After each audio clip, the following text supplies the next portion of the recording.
আচ্ছা, আরো প্রশ্ন আছে? আচ্ছা, জেনে শুনে কোনো লটারির টাকা মসজিদে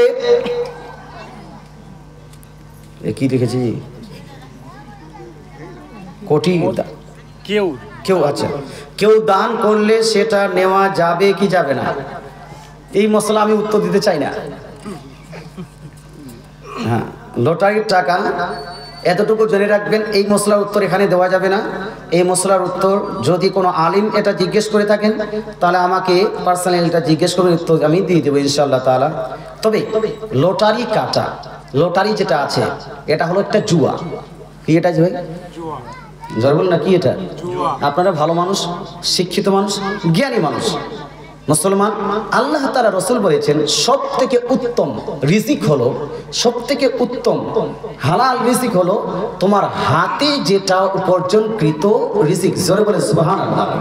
অর্থাৎ আল্লাহ তাআলা আপনাকে ব্রেন দিয়েছে, আল্লাহ তাআলা আপনার শরীরে শক্তি দিয়েছে, আপনাকে আল্লাহ তাআলা আপনাকে বুদ্ধি দিয়েছে।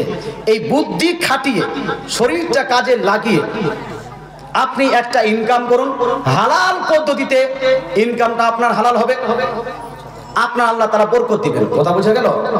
কিন্তু জুয়া এটা হালাল না হারাম? জোরে বলুন, হালাল না হারাম? জুয়া এটা হারাম জিনিস। ইসলাম শরীয়তে জুয়া চলবে না।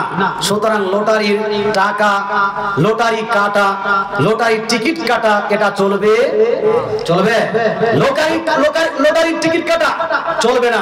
আপনি দেখছেন হুজুর আমার দোস্ত 4 লাখ টাকা 5 লাখ টাকা ইনকাম করে নিয়েছে লটারি কেটে।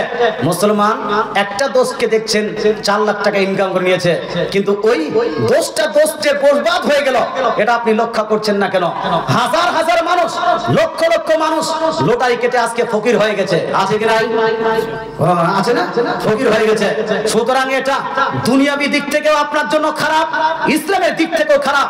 সুতরাং লটারিটা কাটবেন, লটারি কাটবেন, লটারি টিকিট কাটবেন না।